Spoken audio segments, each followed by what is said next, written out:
Tonight's show is brought to you by our supporters on Patreon, Sherpa.com, Bendetti Optics, and you, our listeners.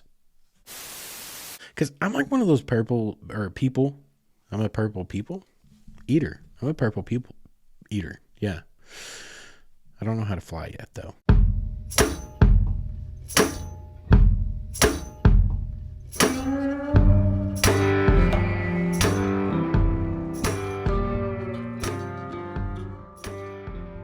What is up, all of you wayward souls, and welcome back to the Wayward Stories podcast. Wayward Stories is the podcast where we tell the tales of our adventures in our wanderings and our wonderings. And as I've said before many times, I say our wanderings and wonderings, and if you'll think back, and if any of you have listened from the beginning, you may recall I used to ask for listener submissions for some of your stories about what you do out there in the backcountry or any awesome trips that you've taken and you'd like to talk about. And, those were like slow to come in. But of course, that's what happens when you don't have the money to advertise a podcast and you're just doing this like slow growth, grassroots, slow burn kind of guerrilla marketing campaign. But we are getting bigger and we are gaining more and more followers. And I would love to welcome all of you new listeners. We've had several in the last couple of weeks. And that's always fun to see. Like I can see that in the statistics when I go and look at daily downloads, etc. And you can always tell when you've picked up a new listener, like that's binging. And because you'll go in and you'll see, starting with the most recent episode, go all the way back through the whole thing in like a 48-hour period. Like literally every single episode will have an extra click by it. Like usually it'll be like a vast majority of the most 3 or 4 recent episodes. And then, the stuff down the line that's back a year, 2 years, there's not much that goes on back there because that's stuff way back in the back catalog. I can always tell when we pick up a new listener, and I can also tell if you're liking it, because if you can stand to listen to me for freaking that many damn hours in a row, I can't stand it. I can't stand to listen to me for that long. And that's a true statement. Of course, we're all our own greatest critic, and I can't stand to listen to my voice. Like, it drives me insane having to edit these things. If I could pay someone else to edit these episodes, I would totally do that because I don't like listening to me. But it's always cool to see when we pick up new followers that are binging. And I've had several of those recently, and that's super cool to me, and I love it. Anyway, so welcome, guys. If you are liking it enough to binge it, please go leave us a rating and review. 5 stars is great. I love 5 stars. I'll take 4. Actually, I'll take whatever you give me because I have no control over that, but I would love to have 5 stars and a few words about the show. And that helps us to be more discoverable. So that would be awesome. And that goes for any of you guys that listen. If you want to support the show, please go leave us a rating and a review. Anyway, I'm glad you guys are all here with us tonight. And I do, once again, want to point out and say that, I want to offer my apologies for, I know the drops have been wonky. We've had a few dark weeks. We've had some classic episodes over the last several months. And I just want to say I appreciate you guys so very much for being understanding about it, because it is tough keeping up with everything right now. Like we're getting into 200, 300 level classes now. We're literally pushing into my senior year, which is freaking crazy to say since I only started a year and a half ago. Y'all, if you put your nose to the grind, they have ways for you to plow through college. I've literally done my freshman, sophomore, and junior years basically in 18 months. And we're getting ready to go into it's crazy. Anyway, it's crazy. Things are getting crazy because the classes are getting hard. And it's getting hard to keep up. But I will say this. You guys probably heard me mention in the last couple episodes how psycho this freaking geology class that I've had has been. Well, I just turned in my final. I just got back my score, and I freaking aced that damn thing. All 27 pages worth. You guys, I almost got emotional about it when I got that grade back, because I cannot begin to tell you how stressful it is when you've got 30 hours of homework a week for one stinking class. And you're going to work every day at a normal job and trying to make a podcast and trying to be a dad and all these things. I got emotional about it because I aced that damn thing. It was 27 pages long. That was a lot of work. Anyway, that class is over and we're about to go into evolutionary theory. So that's going to be interesting. Probably won't be any easier, I don't suspect. But anyway, I share that with you guys because actually I know several of you that have taken a keen interest in how my schooling is going, and some of you who have gone back to school yourselves because I talk about it. And you say it inspired you. I'm weird about using a word like inspiring anyone for myself, but like that's why I started the podcast. That's why I share all the things I share, is because I want to, you know, maybe light a fire under your butts to get up and go live. It's going to be hard for a minute, like it is for me right now, but there is like a light at the end of the tunnel. And when all this is over with, I'm going to be sitting right about where I want to be. So anyway, just thank you guys for being understanding, because I want to keep this project going, because this is something I want to carry on for many, many years to come. I love making this show. Anyway, what else have we got? What else have we got here before we get started? Oh, just, hey, if you guys, I mentioned at the ad open, brought to you by Sherpa.com. You guys have heard me talk about recently, I'm doing these Sherpa adventures. If you go over to Sherpa.com, which is SHRPA, leave the E out, SHRPA.com. And then, just search bar for Wayward Son. You'll find my page with all my adventures. Y'all, there's a bunch of ideas for adventures here in the state of Arkansas, and even some down in Texas. They're around a little bit, but there's a lot right here in Arkansas. You guys need to go check it out. I've been scoring these collabs with like the Crescent Hotel and Basin Park and NWA Tourism, and we're finishing up one right now. It's actually in the review process for some really cool stuff like museums. And I've talked about a little bit about that in the last couple of episodes. But anyway, that's been going on, and that's awesome. Y'all, when I started this whole Wayward Stories thing and the idea came to me, one of the things I wanted to do, and I mean, if you go back and look at waywardstories.com and look at the blog page and look at that blog from 2019 that says, what's this all about? One of the things I mentioned in there is like, I just want to do this. Why? I don't know. Other people do it. Other people get paid to do it, and they do it way better than I do, but I just want to do it. I want to go out there. I want to travel. I want to do my photography, and I want to come back and I want to tell stories.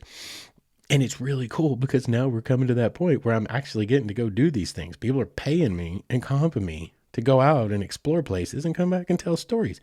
It ain't paying the bills by no means, but it's a step in the right direction, isn't it? Like, that's what we're after. So anyway, life is super stressful right now, but it's all good stuff. It's like a good problem to have. There are bad problems to have, and then there are good problems to have. This is what I guess you could classify as a good problem to have, but it's still a problem nonetheless. Anyway, let's get into tonight's show. We're going to have fun. We're going to have some fun tonight. There's a little bit of experiment. Like I mentioned just a few minutes ago, this show started out kind of with the idea of building a platform to give you guys a voice, to write in and tell your stories and, anything you've learned out there. And that's not really happened. But again, slow growth, we don't have you. I mean, here's the thing. It's like less than 0.5% of people ever write into a podcast where the podcaster tells stories that people write in. So you got to have like at least 1,000 listeners to get a half a person to send you a story. So like, it's slow. It's a slow grow. And I kind of abandoned that. We just started telling stories, and I've kind of made it miscellaneous, a little bit of a potpourri of what we're going to talk about. And every week, just try to bring you something new, give you another adventure idea to go out there and try. But this week, we actually have a listener submitted itinerary for an freaking epic road trip across the Southwest. And that's what we're going to do. So this is a little bit of experiment. I don't know how tonight's going to go. I'm going to go through their itinerary and a few little notes I made about it. And then I'm going to style on it a little bit later. Like I'm going to come back and use it as many examples of multiple ways that you could road trip, multiple ways you can make templates out of this, and other things that I would do on this trip or would like to do, and things I've discovered as I've been researching her trip. Anyway, so big shout out to J-Wats. That's what we're going to call her. For the sake of anonymity, for taking the time to write out this little itinerary that she did and answering all of my questions. I kind of dug in. I was like, so why'd you do this? Would you do it differently if you did it again? Et cetera, et cetera. So anyway, thank you, J-Wats, for taking the time, because I think this is going to be fun. I don't know how it's going to turn out, because I don't even know how to craft this into a general idea of how long it's going to take. But that's what we're going to do. We're going to talk about this itinerary, and then I'm going to talk about it in theory, other ways that things could be done. But anyway, let's get right into it, guys. When I said this was an epic Southwest road trip, I mean epic. If my math is accurate, I'm showing 2,912 miles, 56.2 hours of driving, give or take. You know, some of that's going to be stopping and this and that. And roughly 8 days. I believe 8 days.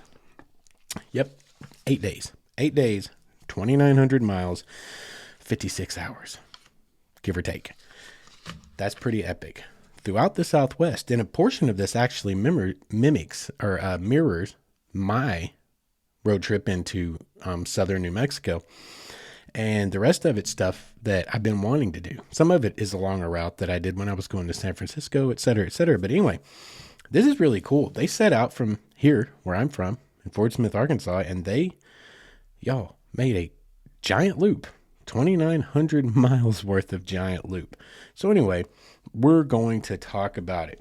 So day one of their itinerary. Now this trip was her mother, and her daughter. So you got like a tri-generational thing going on there, which is super cool. And she said that the impetus for this trip was that it was something that her father had always wanted to do with their family. And you know how life is. Like, we all know how this is. I've got a boatload of this stuff in my backlog. The time and the money just doesn't present. Sometimes life is hard and you just don't get the things done you want to do. And this right here, this is a freaking chunk of a road trip. This right here is a significant investment of time off work, gas money. But anyway, it never actually worked out. And then he unfortunately passed away. So they decided they're going to go do this road trip. And she said it was very much in his memory. They're kind of doing this road trip that he had always wanted to do. And that's very, very cool. It's very, very cool. But anyway, day one, home to Amarillo. That's going to be Fort Smith, Arkansas, to Amarillo, Texas. And she says here, this first stop was mainly to break up the long drive to New Mexico. We'd never seen the Cadillac Ranch, so it made sense for us to stay the night there so that we only had a 6-hour drive the next day to Alamogordo. And that's a good plan. Y'all, okay, Cadillac Ranch. Everyone in the U.S. knows what Cadillac Ranch is, right? I believe. Most people do. It's out there on I-40. It's actually on Route 66, but I-40 mirrors 66 for like the vast majority of the way through the Southwest. But it was originally on the old Route 66, Route 66, however you choose to say that. And all it is a bunch of old Cadillacs buried nose down into the ground, and, you know, people stop and spray paint on the cars. It's kind of a thing. It's kind of a thing. For any of you out of the country, I'm going to get, you know what, actually, for all of you, how many of you know what the hell Cadillac Ranch even is? Like, why it's there? Like, I think all of us know it's there. Anyone that's booked it out 40 knows it's there. How many of you know why it's there? Like, I sure as heck didn't. So I looked it up. So I'm going to tell you why it's there real quick, because I just got super curious about it, and I wanted to know. So anyway, this is from an Atlas Obscura article.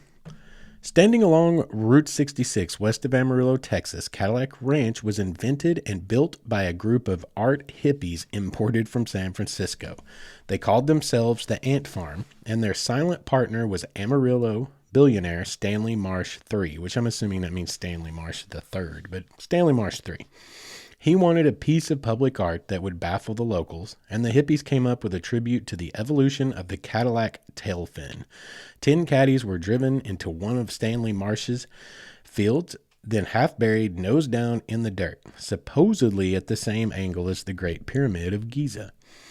They faced west in a line from the 1949 Club Sedan to the 1963 Sedan DeVille, their tail fins held high for all of those to see on the Mother Road. That was in 1974. People would stop along the highway, walk out to view the cars, then deface them or rip off pieces as souvenirs. Stanley Marsh III and the Ant Farm were tolerant of this public deconstruction of their art, although it doomed the tail fins, and eventually came to encourage it. Decades have passed. The Cadillacs have now been in the ground as art longer than they were on the road as cars. They are stripped to their battered frames, splattered in day-glow paint splooge, barely recognizable as automobiles. Yet Cadillac Ranch is more popular than ever. It's become a ritual site for those who travel the Mother Road. The smell of spray paint hits you from 100 yards away. The sound of voices chattering in French, German, and English makes this one of the most polyglot places between the UN and Las Vegas. We last visited just after a Texas-sized downpour, and yet a steady procession of acolytes trudged along through the ankle-deep mud to make their oblations. Many were barefoot, cheerfully slogging through the muck of livestock crap and spray can trash, happy to be there. So anyway, that's the story behind Cadillac Ranch. I had no idea. It's kind of interesting. Bunch of hippies from San Francisco and some billionaire, and they just wanted to make an art installation. Like, there was never, to my knowledge, money made from this. It's not like there's a fee to get in. So that's kind of fascinating. But anyway, that's the story of Cadillac Ranch. And that's what J-Wats and her fam did as a stopping point. And it's a great stopping point. And y'all, this is a good thing to look at as a template for your own road trips. Because a lot of times, guys, like, you blow several hours of whatever free time you have. Say, let's just say they've got 8 days here, but let's just say it's a weekend. If you don't like start getting ready to leave until you get off work Friday night, you blow all of Friday night. You blow 4 to 6 hours feasibly or conceivably of like your weekend, just trying to get ready to go. So if you prepare before, you can do something kind of like what they do. I do this every time I go to the Southwest. I've done it for years now. You get off work and you hit the road, and I can be in Amarillo by 11 o'clock to midnight, and you can have the worst part of the Flatlands drive out of your way before you hit the beautiful desert. I think I've mentioned that before, but this was their stopping point to break things up. And I just wanted to point out, it's a great template for you guys to consider when you get ready to start going on your weekend adventures. If you will like prepare Thursday night, load your crap up, you get off work on Friday, you can actually eat up anywhere from like probably 3 or 4 to 6 or 7 hours, depending on if you're a night owl or not, of the road trip part of the drive. And road trips are fun, but like also usually getting that first 3 or 4 hours out of your way that's in your area, because those hours are usually boring drives because you live in the area. You see it all the time. You're going out of town to get away from what you know. That's part of the joy of traveling, right? So like those hours, don't waste them. Like, use those hours right after work and find you a halfway stopping point, somewhere 4 or 5 hours away. For us, Amarillo Works is a great place because not only does Amarillo have the Cadillac Ranch, it has something else.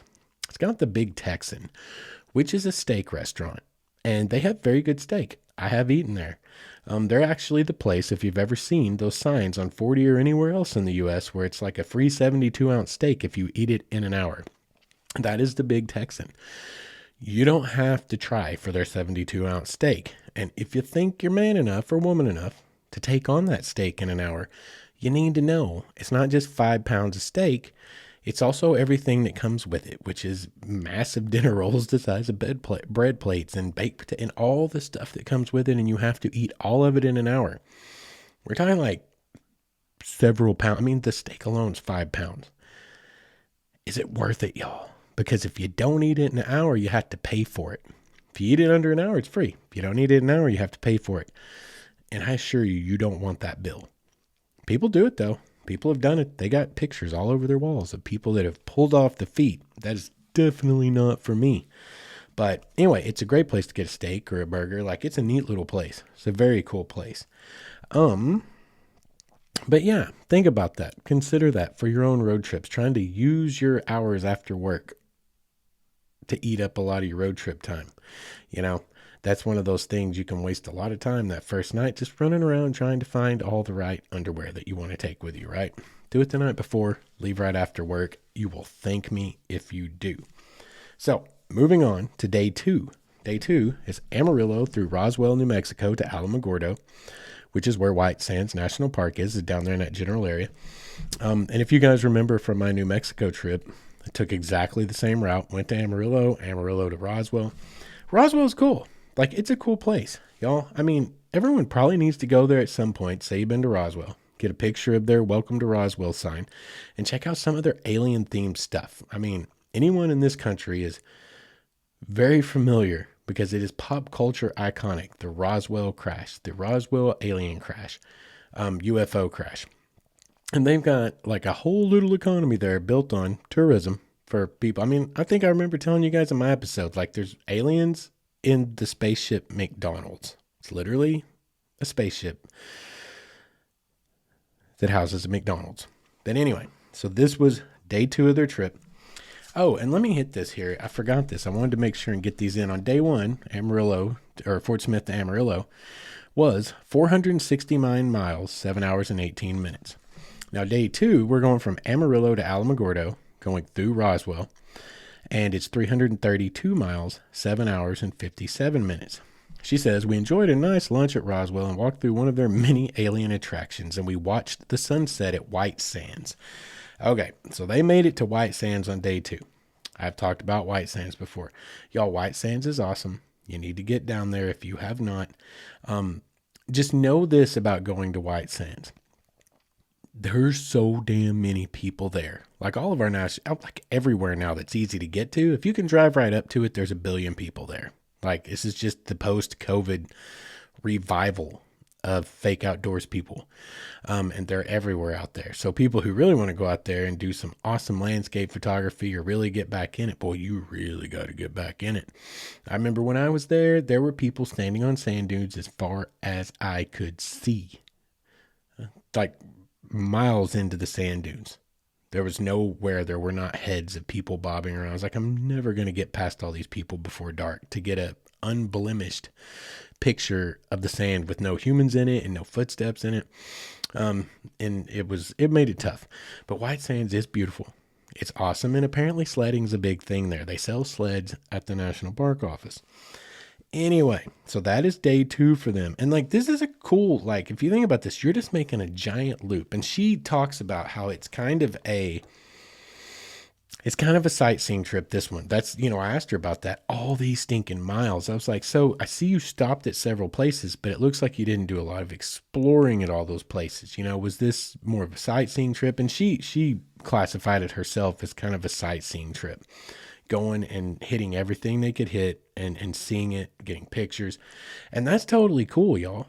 That is totally cool because that's a great kind of trip for, number one, just seeing places and landscapes you've never seen. But you can extrapolate out from that. You can extrapolate out if you're in an older generation and it's harder for you to get around. Maybe you can't hike the way you used to, get as far back in places as you can. That's still a great way to get out and do stuff. Yo, I do versions of this sometimes, like on a Memorial Day weekend. I've done it a couple years in a row now. Instead of taking a big trip on a Memorial Day weekend because it just didn't work out, just taking a few day trips to parts of Arkansas, Oklahoma, Missouri that I haven't ever really explored, and really not doing much more than this, driving through them. And if something pops up, pull over, walk around for a bit, learn about it, whatever I can, if there's signage or any kind of interpretive stuff, and, just keep going. And that's a cool way to like explore the country. You don't always have to go and treat it more like a destination, but that's what we're going to do in the second half of the show. Is I'm going to kind of style on this as like how you could take certain chunks of this and turn it into destinations, destination trips, kind of like bucket list trip, kind of like the Nomad Spirit Sedentary Life. This kind of is in the vein of that episode. But anyway, let's move on to day 3. So they went down, they saw White Sands on day 2. On day 3, they traveled from Alamogordo to Flagstaff, and they stayed in Flagstaff for 2 nights. That's a 543-mile drive, 10 hours and 52 minutes. We drove through the Petrified National Forest and Painted Desert on our way to Flagstaff. Took about 2 to 3 hours to see. That's about right, because you may have thought 543 miles for 11 hours. That doesn't sound right. Well, they went through Petrified Forest. That is an amazing stop on I-40. Okay, you're up onto I-40 when you hit the Petrified Forest on the interstate. And it's like you take an exit and then there's like the gate. But it's a big driving tour. You can get out, you can move around, you can hike around in Petrified Forest and Painted Desert. But it's really mostly a driving tour. And you can go see, the Petrified Forest. And it's really cool. But if you want to get out there and take pictures, it's going to happen, like they said, 2 to 3 hours. But it's something everyone should check out. Like, I got to do it on the way out to San Francisco a few years ago, and it was pretty amazing, y'all. If you take that loop all the way up, all the way back down under 40, down by where the old Route 66 was, and you can go all the way down and come out on the south end. And there's like this really cool place down there where there's a museum, there's some gift shops where you can buy some petrified wood that does not come from inside the national park because that's protected. Don't take any of the wood if you're out there in the park. But the forest is bigger than just the boundaries of the national park. So people on private land, kind of basically mine this stuff and then they sell it. It's a way for them to make money. So you can get pieces of, petrified wood. I've got a couple of bags of them and my daughter has several that I sent to her. But that is an awesome little driving tour through petrified forest. You can get out at several stopping points, several kind of natural vista points. Super cool trip. Petrified forest is very cool. And they went on to Flagstaff, and it looks like they did not go to Meteor Crater, but between Petrified Forest and Flagstaff is Meteor Crater. And Meteor Crater is only like 11 miles off of 40. I mean, it's a quick jaunt. 10 minutes, 11 minutes is what it seems like it was when I went off of 40 to go down and see, I don't know, a giant meteor impact crater. And when I say giant, it's freaking massive. And it's really cool to see. Because we know that this planet has been impacted by meteors. We know that. We know that one of them most likely is what killed the dinosaurs, right? The one in, I'm not even going to try to pronounce that, but down there in Central America. And that's probably the one that took out the megafauna, the big dinosaurs, not the megafauna, the big dinosaurs. But it's really cool to see an impact crater from a meteor. It's kind of chilling, like that's still a threat we face. It's still a threat we face, all I'm saying. But anyway, it's very cool. It's a very cool place to check out. It looks like they didn't do that, but it's totally something you could do following their itinerary. And they stayed in Flagstaff for 2 days, she mentions. So on day 4, the reason they were there for 2 days, on day 4, they drive up to Grand Canyon West Rim, which is 207 miles, 5 hours and 5 minutes. Now there's different rims of the Grand Canyon. The North Rim, it's pretty cool, and it can be very hard to access certain times of year because of weather, the winter. The South Rim is what you are familiar with, okay? The South Rim is where everyone can go. I think it's called Grand Canyon Village, but you can go up to the South Rim and basically do a little bit of hiking. You can hike around the rim some. You can maybe even hike down in a little bit. I did a little bit of that when I was there way back in 2019. But that's like the main place you recognize. That's where most of the views you see are, is the South Rim. Well, they went to the West Rim. The West Rim looks really awesome, and I'm going to have to go there. And they went to get on this thing called the Skywalk. And anyway, unfortunately for them, it was closed. But I'm like looking at this. I looked it up, looked at pictures of it. If you haven't looked it up, heard of it, go look up the Skywalk, West Rim, Grand Canyon. Holy God. Like, I don't know, y'all. I'm going to walk on a glass bridge out over the Grand Canyon on glass. I know it's safe. They wouldn't open it. They wouldn't let people on it if it wasn't safe. But holy crap. Like, OMG, all caps. It's pretty trippy. But I'm going to have to go there now, I think. Y'all, when you go to the Grand Canyon, there's a lot of cool stuff you can do. Like, they stayed in Flagstaff. When I went to the Grand Canyon, my stopping point on that trip out to Cali was Williams, Arizona, which is, it's just a little bit further. Okay, I don't remember which way. I'd have to look at my map. But anyway, Williams is an awesome stop, and they actually have the railroad station for the Grand Canyon Railroad. You can stay there, and you can ride the railroad. This old train cars, like restored train cars, like Old West style stuff. You can ride the train from Williams all the way up to the Grand Canyon South Rim. That is so cool. I didn't get to do that when I was there, but that is actually on my future bucket list trips ideas. I saw it when I was there. I wanted to do it, but I didn't have time. I was driving to California for work. It was like a stopover. But I can tell you this, Williams is beautiful. Williams is beautiful. It was an amazing little town. I want to go back there. I remember thinking that I would live there. I remember thinking very clearly, I could just totally live here and I would be super cool with that. And then I had a little Freudian slip there about Winslow. And she didn't mention Winslow, but she must have passed through it. Winslow is where you can go stand on a corner and relive lines from the famous Eagles song, which I did when I was there. Anyway, so they have gone up to the Grand Canyon West Rim on day 4, come back down. And let's see, what was her notes on that? We drove from Flagstaff to Grand Canyon West Rim. This is where they have the Skywalk, the glass bridge. It was shut down due to inclement weather threat, but we still enjoyed Eagle Point and Ganado Point. It was $62 per person for a shuttle. So anyway, something to check out. Day 5. Now, they're going from Flagstaff, Arizona to Four Corners National Monument and on to Arches National Park. And this is where it gets like super fun for me because these are things I haven't got to do, but I want to do. So they go, it's 407 miles, 8 hours and 20 minutes.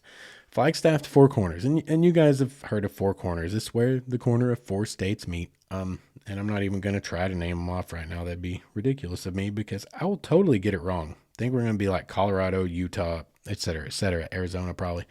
But anyway, it's just a big monument and it looked really cool. I actually, creeped her Facebook page and I looked back through all of her photo dumps from their little vacay, and was looking at all this and it looks really cool. It's something that's totally worth, if you're going through this way, it's on the way from Flagstaff on the way to Arches. You can swing right by it. It's totally one of those things that you would want to stop and see. It's totally worth stopping and taking a picture of, but they're going on to Arches. Okay, Four Corners Monument was on the way to Arches, so we decided to make it a stop. If you have enough time, you may also be able to go to Mesa Verde Cliff Palace in Colorado before you head up to Moab. We did not have the time, unfortunately, but because we got around late that day. We made it up to Arches to see the sunset, and unfortunately, I did not get sunset pictures there. But I did see the pictures they took at Arches, and they are gorgeous. Arches is awesome. There's over 2,000 natural stone arches created by erosion, wind and rain erosion out there in the desert. Everyone knows what Arches is. So you can kind of see what they're doing here. You can kind of see how the itinerary is coming together. It's like they're taking a giant epic Southwest tour. They went all the way down to southern New Mexico and Tularosa Basin, Alamogordo, Las Cruces is down there. Come up, go through Arizona, go back over through Utah. There's so many things you could do with this trip. But anyway, they go up, they see Arches, and got some really, really great pictures by my account. And because I went and looked, I did my research on this. And day 6 is the very next day. This is after Arches. They go from Moab to Canyon City, Colorado. And that is 359 miles, 7 hours and 32 minutes. Let's see. This was mainly a drive day to get from point A to point B. Nothing super interesting along the way that we found. But I-70 in Colorado or Highway 50 takes you over the Rockies, offering lots of beautiful scenery along the drive. Yeah, it would be very beautiful. You're going out of the canyons into the Rockies. It's going to be a gorgeous drive. Absolutely. And we're going to talk about Canyon City, here in a minute, second half of the episode when I style on this a little bit, because I actually got to looking around Canyon City. There's a lot to talk about Canyon City. A lot to talk about. Super cool place. Okay, so day 7. We're closing in on the end of their trip here. Canyon City to Dodge City, Kansas. Thursday, 309 miles, 5 hours and 9 minutes. We enjoyed lunchtime train ride through the Royal Gorge, which is something I absolutely want to do, alongside the Arkansas River. The train ride is about 7 miles long, 14 miles there and back. Total, that takes about 2 hours. You can do food on the train if you like. We noticed a lot of whitewater rafters and some yurts along the riverbanks. I'm going back one day to do that. The train ride was expensive. The cheapest tickets were coach, and we paid a buttload for them. Instead of having to drive back home 12 plus hours, we opted to find one final stop before home. And her mom loves anything Western, so they decided to stop in Dodge City, Kansas. After the train ride, they hit Dodge City, and they stayed the night. Dodge City is one of those things that would be super cool to check out. If you're in that area, it's a great example of how, if you're making a big road trip loop, it's one of those things and listen, y'all know me, I'm a history guy. I'm not going to stop in Dodge City. I'm not going to Dodge City as a destination myself, even though I'm all about history. It would be cool to see Boot Hill. It absolutely would. But I'm not as big on the Old West stuff as a historian, but it's totally something I would check out if I was going through the area. And for a lot of people, it's straight up a destination, like her mom. Her mom loves anything Old West, so Dodge City is awesome. This is a cool trip, y'all. This is a cool trip they took, and good God, it was such a big trip. So day 8, they leave from Dodge City and head back home. 286 miles, 4.5 hours. They checked out the Boot Hill Museum and all of those things in Dodge City that morning before they left, but that brought their trip to a close, y'all.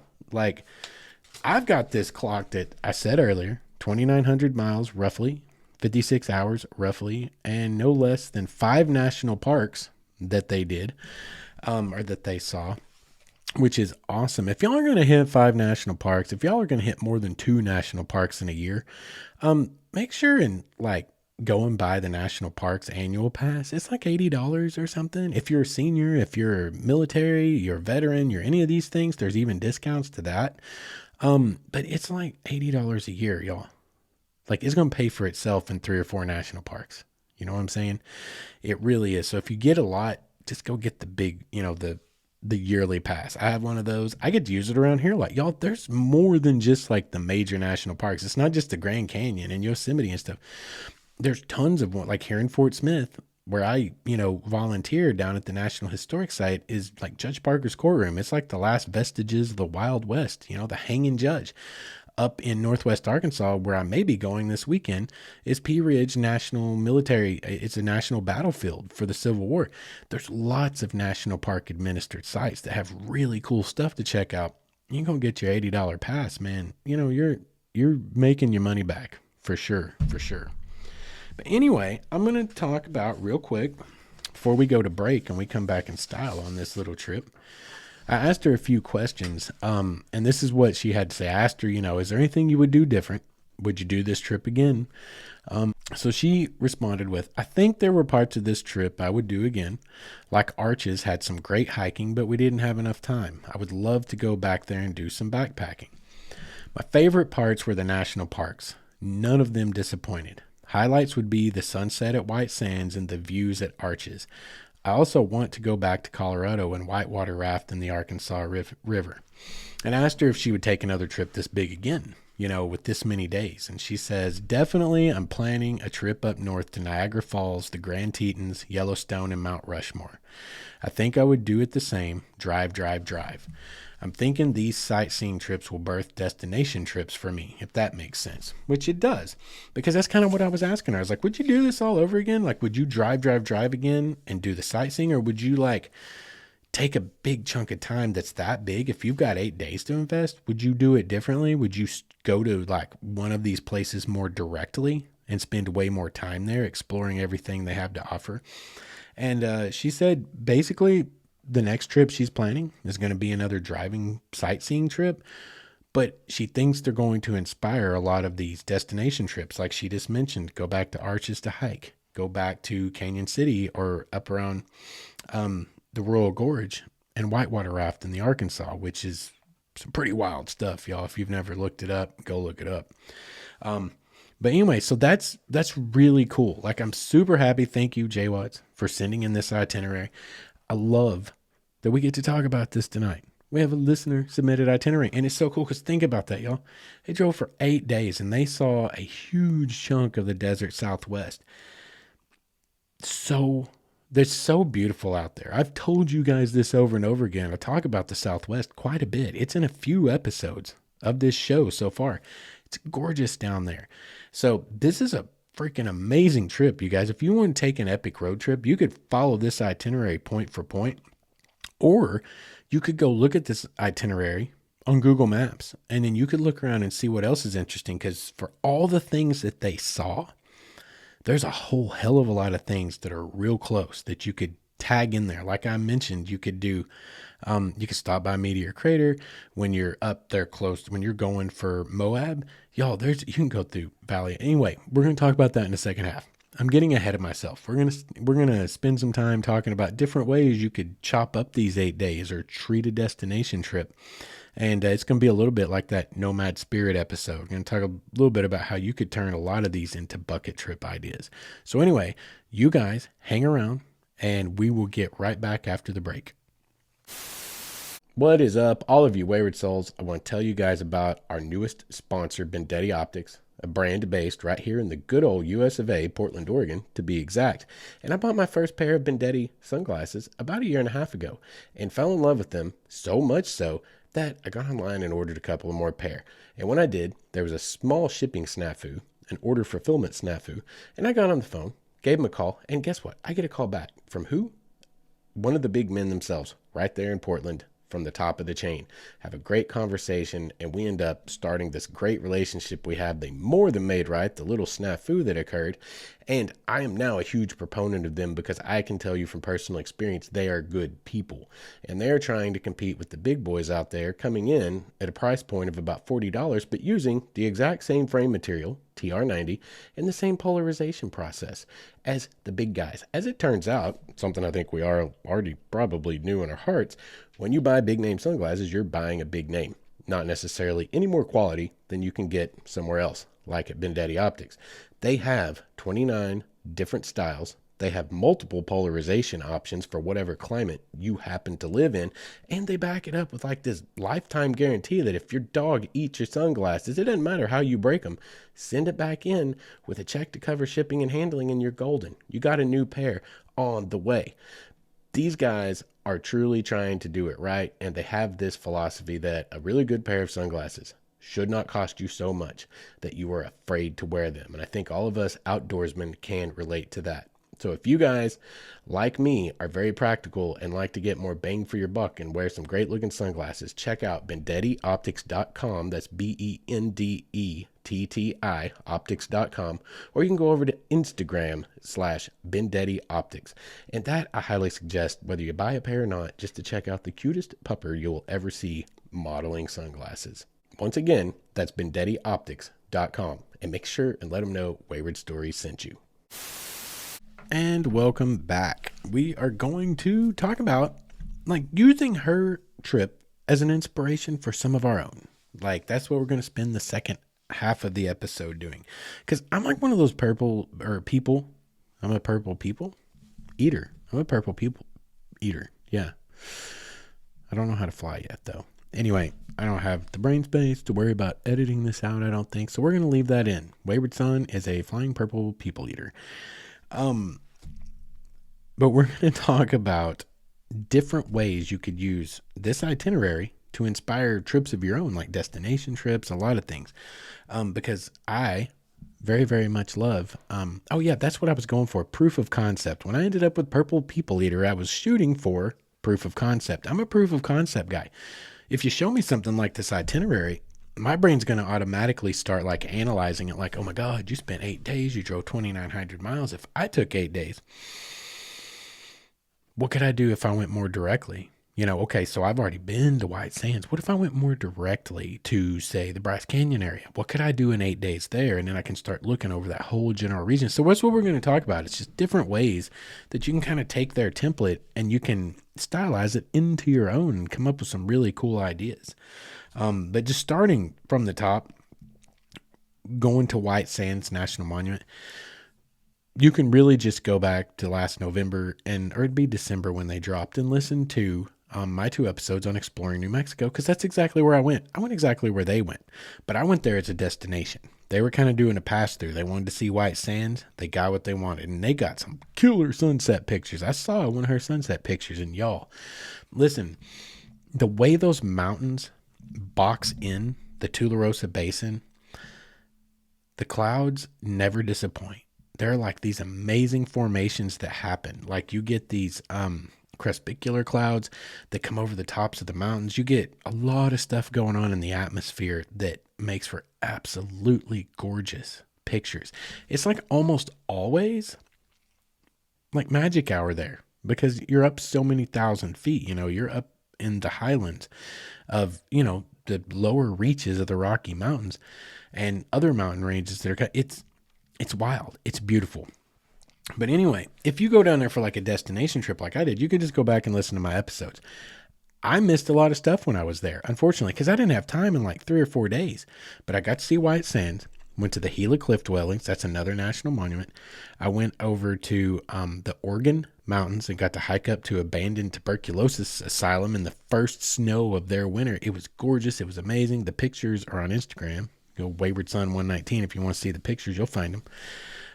Back around last November. Like, it's gorgeous down there. And there's so much to do. Oh, the Tres Rios petroglyph site, 21,000 plus petroglyphs that are all, anywhere from 1,200 to 1,800 years old. You just walk out in there, find them everywhere on all the rocks. It's amazing cultural stuff down there. Amazing cultural stuff.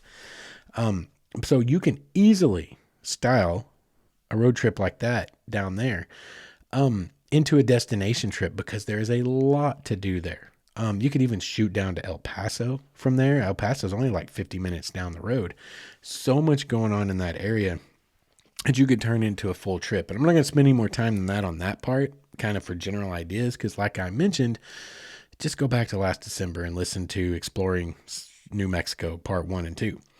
Now, we're going to go up. They headed up from there to Flagstaff, and from Flagstaff, they explored the West Rim. Hi, Luna. The cat has invaded the studio. Yep, she has been a royal pain in the butt here lately.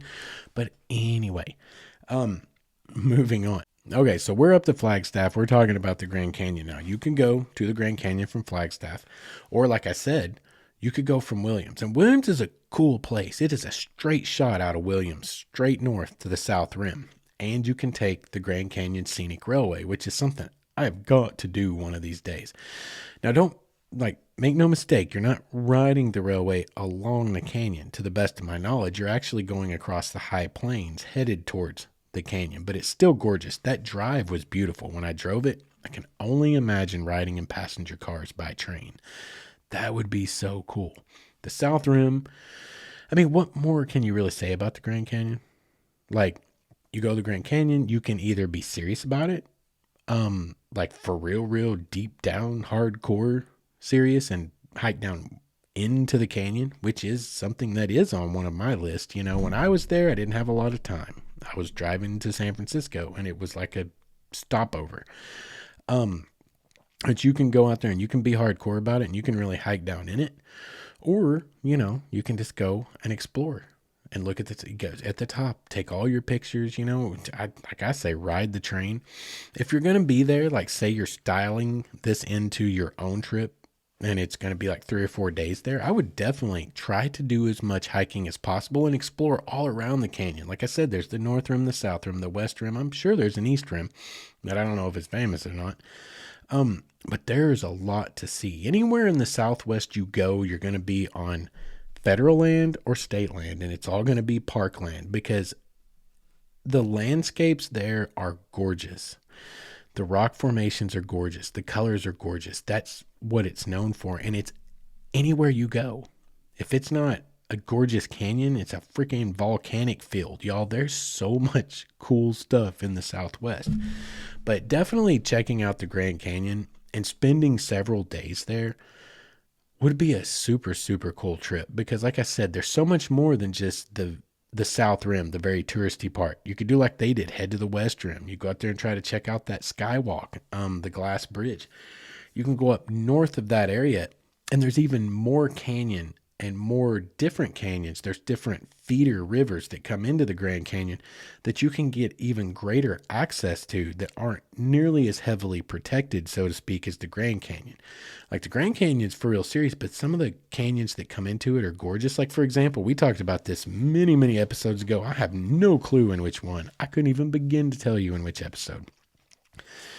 But it's kind of thinking outside the box, right? You have to win a lottery to whitewater raft through the Grand Canyon, right? You have to win a lottery. You got to get on a waiting list, and then they're going to raffle and hope that you win the lottery. And if you win the lottery, you better have the time, like the PTO to put into it. You better have the money to pull it off because you only get the one shot. They call your name. You better be ready to go on the dates they tell you have to go. You're going to have a job that says you can say, this is when I'm not going to be here. And they're like, okay, cool. If it takes more haggling than that for you to get days off of work at certain times, if you're in a hierarchy, a pecking order of who gets to take what, it might not work out. You get drawn, you better by God move heaven and earth to go because it's hard to get in there. But there are other whitewater trips that happen in other canyons that feed the Grand Canyon that many people stay. And if you look, the pictures are gorgeous.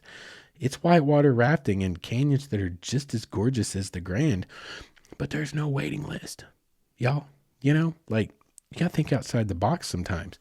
So much going on around there. If you had 4 or 5 days at the Grand Canyon, you could do so much more than just driving up to the South Rim, like I did when I went.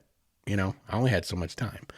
Of course, I got in for free because it happened to be Christmas Day and there was no one manning the stations. That was kind of cool. Saved me a lot of money. But anyway, let's talk about. See, this is where it's going to get more and more interesting to me when we get over here. We're getting into like Flagstaff, the Four Corners, Arches National Park, Moab, all of that stuff. So I've pulled up Google Maps here so I can have it in front of me and actually move around interactively. This is one hell of a way to style on, say, the number of days. Let's say we're going to take the number of days they had. And yes, we are thinking big tonight. I know. This is like the podcast for the freaking person who loves to travel, who has a day job. Normal job like a normal human. We don't get to just like jet off to Europe and stuff all the time, right? Right. So this podcast is kind of literally geared towards those of us that get to do things on weekends, or maybe we get a week every year that we can pull something off, which is kind of what J-Wats did. And I'm so glad she shared, because that's an inspiration. That's a template for us to say, hey, you get your week off, spend your week off like this. You get 7 days roughly. If you get a whole week off, you got both your weekends that bookend it, right? So let's look here. If I was going to style on a 7-day trip, an 8-day trip, if I went directly out Interstate 40 to Flagstaff, and then I headed straight north and passed up the Grand Canyon on Highway 89, you could go through, for one thing, basically when you hit the point that you're at Bitter Springs, Marble Canyon, you're getting up towards Bryce Canyon area, you're getting up towards the Glen Canyon area. These are all national parks, national recreation areas. This stuff is legit, y'all. Everyone's heard of Bryce, right? Everyone's heard of Bryce. Well, Glen Canyon's pretty amazing too. But when you come up here just north of the Grand Canyon, believe it or not, you're in an area where you can go in and you can see the Vermilion Cliffs National Monument. You can see White Pocket, and you can see the wave. Now, you've probably seen the wave on your computer background preloaded by Microsoft. Okay. Even if you don't know what it's called or what it was, you've probably seen the wave. It is a solid rock formation that is so weathered and contoured that it looks like giant waves, and it's very red. You're going to know. If you Google it, you're going to see it and go, oh God, yeah, that was my background at work on my Microsoft screensaver, whatever. But this is, where you can go see it. Go up there, see Vermilion Cliffs, see White Pocket, see the wave, all right there together. And you know what else is real close? Antelope Canyon. Or as we talked about way back in my road trip to Canada episode, it could be Antelope Canyon. Because I feel like if it's Penelope, then it's Antelope. But you've also seen Antelope Canyon, whether you know it or not. Antelope Canyon is one of the most gorgeous slot canyons. It is one of the most visited slot canyons. And if you Google it, and if you're not driving and listening, if you're not working and using like heavy equipment that could chop your arm off or your boss might get mad at you, stop for a second and Google Antelope Canyon. You'll see more images than you can shake a stick at, and you will know exactly what I'm talking about. This is something that you can do. It's right there in the same world. Y'all, I'm talking, you could, in theory, you could see everything I just mentioned in one day. You could do Antelope Canyon in one day.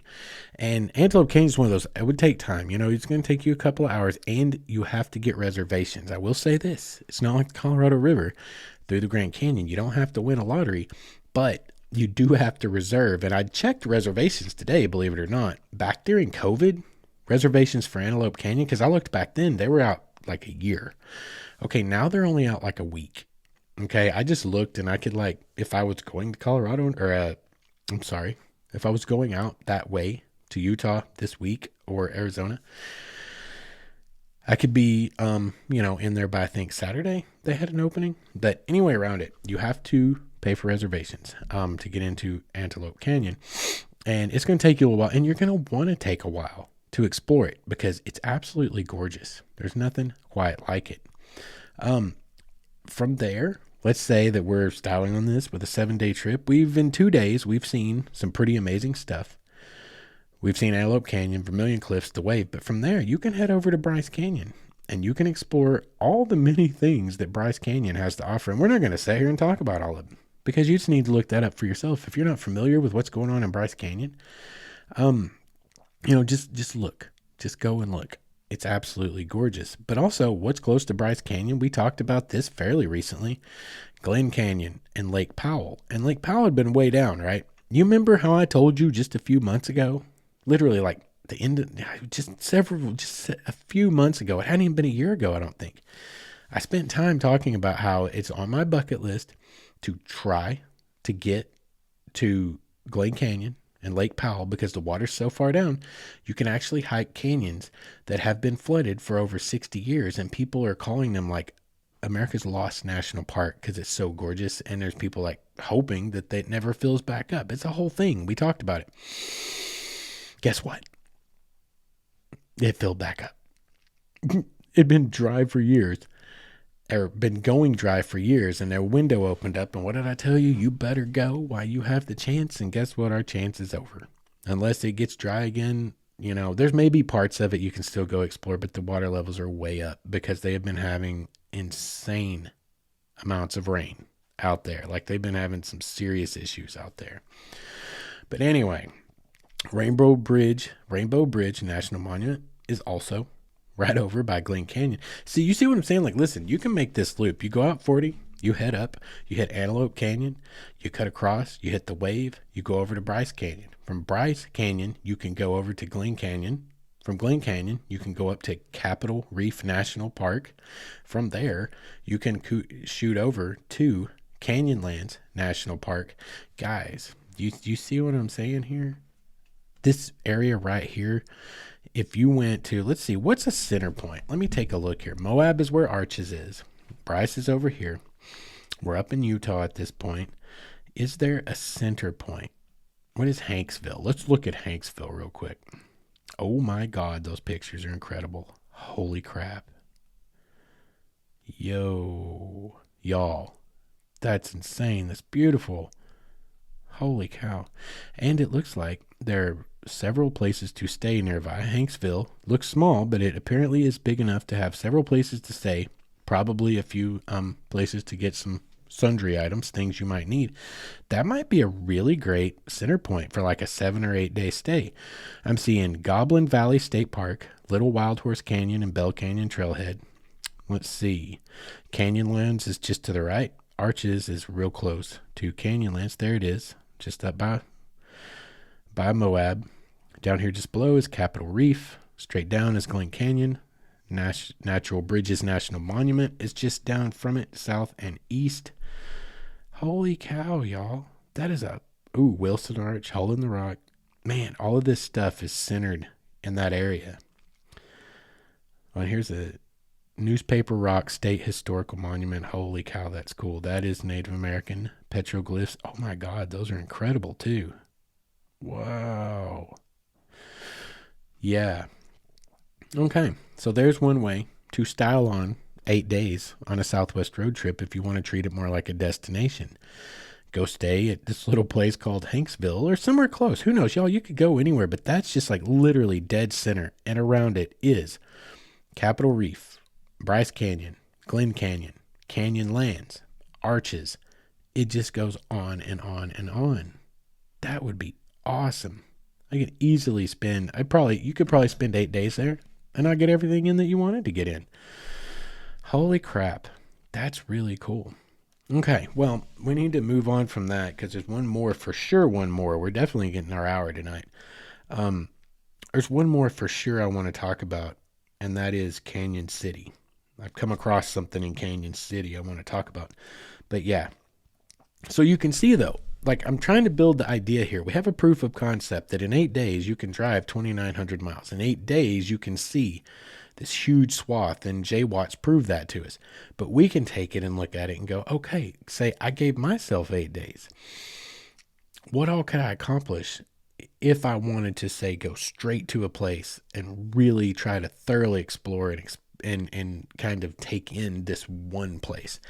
And so that's kind of what we're doing. We're just throwing things around, guys. You can take this and look at this any way you want to. That's the beauty of this, is it's tailored, it's custom designed. You design your trips yourself, but you can listen to how other people have done things or might do things and go, wait a second, well, that's not really my thing.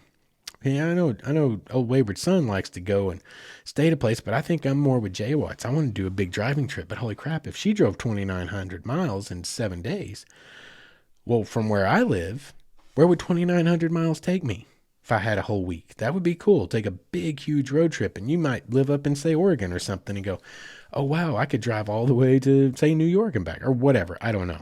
Don't Google that. It's a generic thing I was throwing out there, but you could look for yourself and see, okay, well, I know I can go that far. What all could I see that I've never seen or that I've always wanted to see? So you kind of follow what we're doing here tonight. Okay, so let's talk about Canyon City. Let me get my maps moved over to Canyon City so I can really fully talk about this. This is over by Pueblo West, okay? And this is over where she stayed. And, oh yeah, and the Great Sand Dunes National Park is down there. You could hit that. I've been to Great Sand Dunes National Park too. It's very cool. It's just a huge sand dune up against the side of a mountain, and it has everything to do with prevailing winds. It's not really desert there, but it is.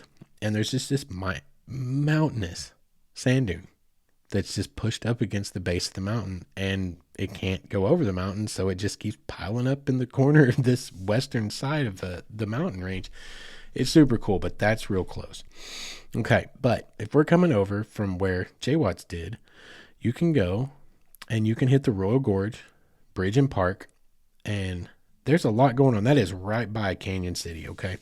So you can check out the Royal Gorge. You can check out their little canyon river. Look right there, Echo Canyon River Expeditions. There is Skyline Drive, which, oh gosh, let's take a look at that real quick. Holy cow. Y'all, that is insane. That has got to be a one-way. There's nowhere to even pull over for another car to pass. That has to be one-way. Wow. Okay, so Skyline Drive, that's insanity. That looks amazing. And this is what got me really interested, okay? Like Canyon City, Royal Gorge Route, Railroad, like all of this stuff is right here around Canyon City, okay?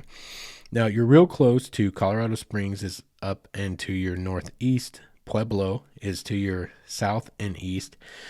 In this area, and see, we've even got Pikes Peak over here, right? We can go do this Pikes Peak thing if we want to. It's all right there together. But as you zoom in between Canyon City and Cripple Creek, there's a lot of really cool stuff that excites me. If you've never listened to it, go back and listen to, gosh, it's been a couple of years ago, but my episode on exploring Central Colorado. Oh, that's one of the ones I dropped as a classic. So just a few episodes back, go listen to Exploring Central Colorado. And you'll hear what I did with Leadville and Buena Vista and St. Elmo, and went looking for old silver mines, old gold mines, They're so cool. Those abandoned mining towns are so amazing. So anyway, this right here, this is happening. I already talked to Jess about it. We're doing this. I don't know how soon, but we're totally doing this. This is totally a destination for me. This is only 11 hours and 41 minutes from where I live and set right here in the studio in Fort Smith, Arkansas. And you go there, like I said, hitting the big things. Royal Gorge, Pikes Peak are right there. Cripple Creek is there, which is built as a mining town. I think everyone's heard of Cripple Creek. It's kind of, it's even kind of in the pop culture zeitgeist. All of this abandoned infrastructure from the mining days. Look here, Gold Camp Trail, Vindicator Mine Headframe, Victor Pass, the Teresa Mine, the Newmark Mine Overlook. Like, this is all just around Cripple Creek. Well, if you get over here, just to the south and east of Cripple Creek and to the north of Canyon City, there's the Phantom Canyon Road. There's the Adelaide Tunnel. There is historic tunnels number 1 through 7. Y'all, all of these are on an old railroad grade. You're going through tunnels up through the mountains through all of these different abandoned mines and mining towns. Like, this is freaking insane to me. I absolutely love it. Like, this is on my list now. Straight up. This is like on my very soon list, as soon as possible. 11 hours there. If I could spend 2 to 3 days there, 11-hour drive there, 11-hour drive back. If I had 2 or 3 days in the middle, y'all, like I said, Pikes Peak, Royal Gorge, all those things that, the big things, you got to like stamp those on the old card, right? Like, I did those big things. But for me, what I like more personally is I like to get kind of back in the woods in some of these places, especially in Colorado, where there's all these old mining towns. There's like little ghost towns. There's like ghost buildings, all throughout the mountains off of these old railroad grades that you're now driving. It was probably the Denver and Rio Grande, or it may have been the Southern Pacific, but these old railroad grades that went up into the mountains to bring the gold ore, the silver ore, the lead ore, all down the mountain. Y'all, you want to talk about scenic drives. If you want to see some of the most incredible scenery you will ever see, drive an old rail route, because they follow the rivers, they follow the creeks, because trains, huge, right?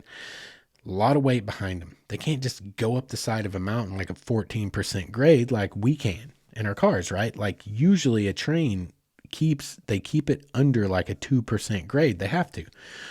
Well, when you're going through mountains, especially like the Rocky Mountains, what's the like most linear route you can take that doesn't have a gigantic grade change? It's along the rivers. So that's where they built all the railroads. So if you've got an abandoned rail line that someone has turned into a county road, or like a rail to trail, like the Rails to Trails Conservancy does, which I support. I just got a new magazine from Rails to Trails the other day. You want to talk about scenic. You're running alongside mountain rivers and creeks in the Rocky Mountains, y'all. You're going through tunnels and over trestles, driving your car, right? Driving your car or riding your bike. They're gorgeous. It is amazing to see things like that. And this is what you need to be looking for. Like, you guys, because this right here, these are driving trip stuff too. You can get out and explore these mines if you want. It's like what I'm going to do. But you can also just drive these roads. We talked about one in the Nomad Spirit episode over by Durango, on the southwestern corner of Colorado. This is more towards the southeastern corner, right? More central, really, but southeast-ish. It's the same kind of idea. You can get up on these old mining roads, on these old railroads that go up into the mines, and like, y'all, you want to talk about scenery. You're back in it. This isn't just driving down the interstate seeing it, which is awesome, but you can actually get into it just down a gravel road. A dirt road. Some of them aren't even that bad of roads. I saw several of those in New Mexico. Went back to that Lake Valley Historic District. That was like an old mining community way back in the middle of nowhere. Those are the things that you got to be looking for, because they're usually nothing but a drive to get there. It's not like you have to hike 10 miles to get to them. You can just drive to them most of the time.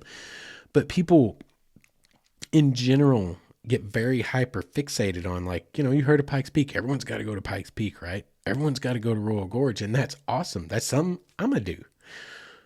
But take another day or another 2 days and go get into that area, back into that area, and you will see things that you otherwise wouldn't see. And y'all, some of those things are absolutely incredible. They just get overshadowed by their nationally famous bigger brothers and sisters like Royal Gorge and Pikes Peak. There's so much in these areas that you can get into, and that's what I'm looking at. If I'm looking at 5 days, 6 days, 7 days, I'm like, holy crap. That's kind of how my bucket list lines out actually. I've got these areas I want to go to and really get the vibe of the place, get into the place. Something I kind of got to do with FedEx, but not like out exploring, right? Like I do, which I still did. No, I explored those areas, but like, it's really cool to get into an area and get to meet the people, get to understand the culture a little bit, how they are there, what they care about, what their area looks like, what it's like to live somewhere. And I got to do that a month at a time with FedEx, and that's a good amount of time. That's just about right without living somewhere. You're only doing this in 3 or 4 days, but you still get a sense of it. I love to go into a place and just try to get the entire vibe, just kind of absorb what's it all about here. What is the scenery about? What are the people about? What's it about? And maybe that's the anthropologist in me. I don't know. But that's how I like to do things. And I'm super excited, J-Wats, that you wanted to share this, that you were willing to share this itinerary with us, because now I'm looking at freaking Canyon City and holy crap. I mean, I've got my next trip. I don't know when I'm going to get to take it, but that's my next big bucket list trip. Never been there. Has everything that's amazing and lots and lots of stuff to explore. And you want to talk about photo? You guys know I like to take pictures. That's some photographic opportunities. Abandoned mines that are 140 years old in Colorado. Like, holy crap. Those things, that is Instagram gold right there, baby. Absolutely. And let's see.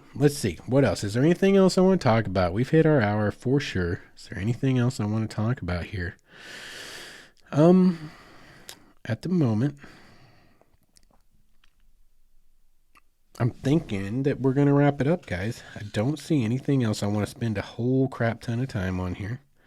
But yeah, that's really cool. That's really cool. I've got several lists of things I want to do. Like, definitely want to see the Northeast, like Maine, Vermont, New Hampshire. But I'm kind of saving that right now because I'm totally walking. When I graduate college, this is like a big damn deal to me. Like, I probably wouldn't under a lot of circumstances because I'm not about that part of things, like the pomp and circumstance. But this was a big damn deal. And when I graduate, another year and a half, whatever it lines out to, I don't pay attention. I just keep chugging away at classes.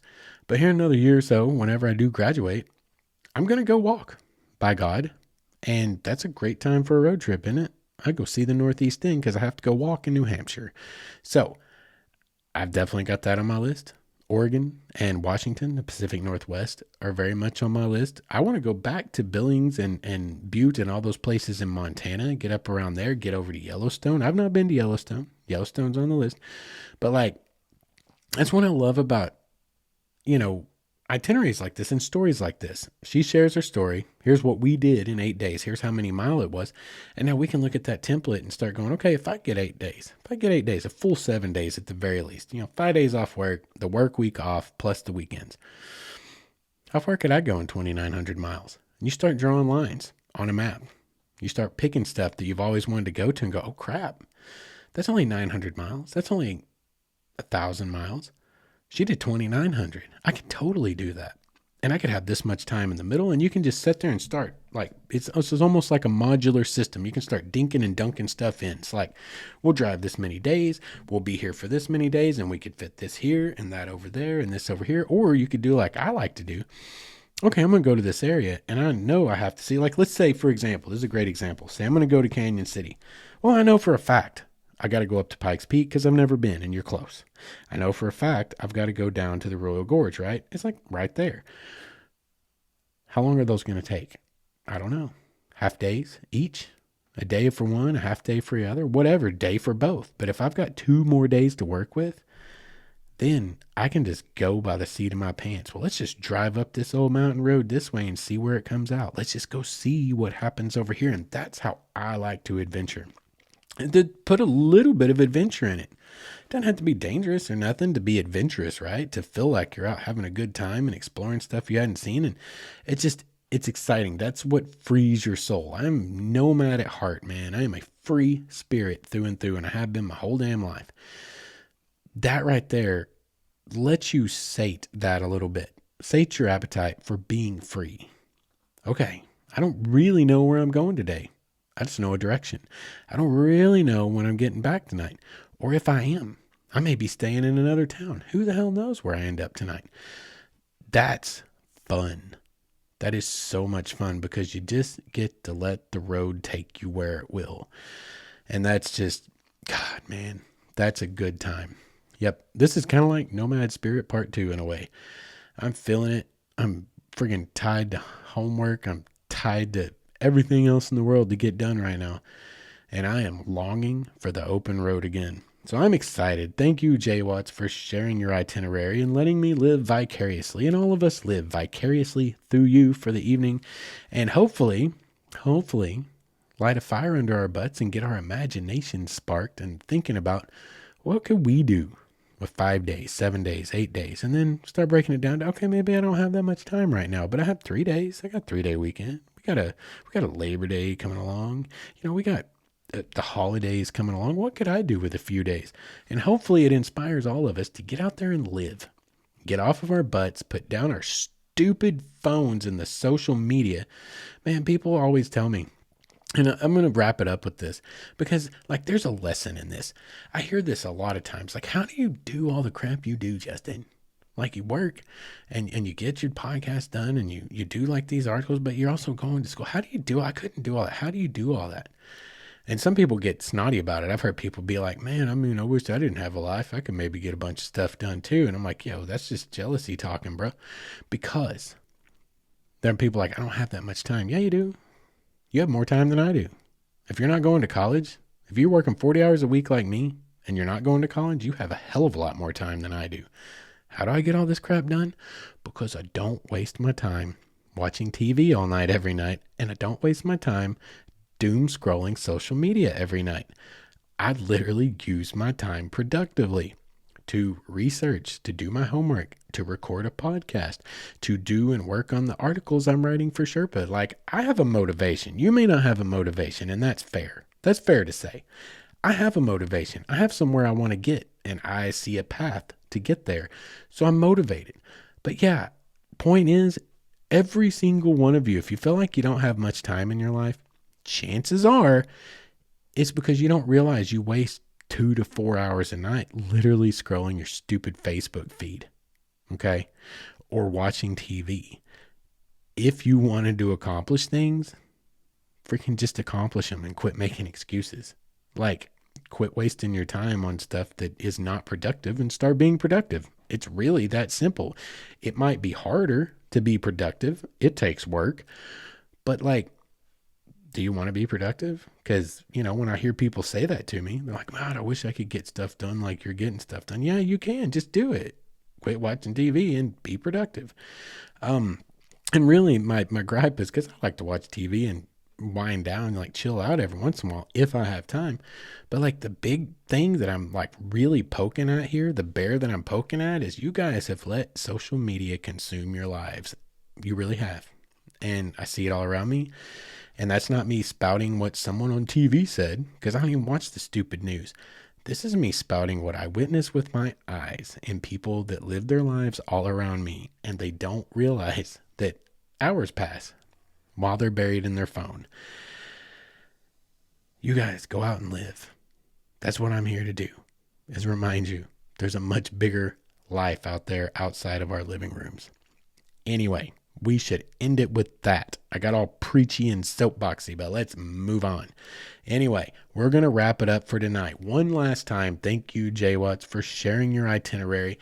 And on that note, if any of you guys have taken awesome trips, this is a template for us to work with. We could do more episodes like this. If you've taken an awesome trip and you want to tell us about it, it wouldn't take a lot of work to do just what she did. It'd take a little bit of time, but just give me an itinerary. How many days was it? You don't even have to give me miles. She went above and beyond. But just give me how many days you went and what you did on each day. And we could sit here and talk about it. Y'all, I would love to be passing out ideas for people to go on adventures and even for me to hear about. So if you've taken any cool adventures and you want to talk about it and let us know tips and tricks, here's what I learned while I was there. Don't do this, or you should do this, etc., etc. Man, just freaking drop me a line at mywaywardstory@gmail.com and we will absolutely look at getting that thing on the show. Because I don't know how tonight went until I edit it and listen to it. I know I got pretty rambly. But if this show works out all right and you guys enjoy it, we will make more. We'll absolutely make more.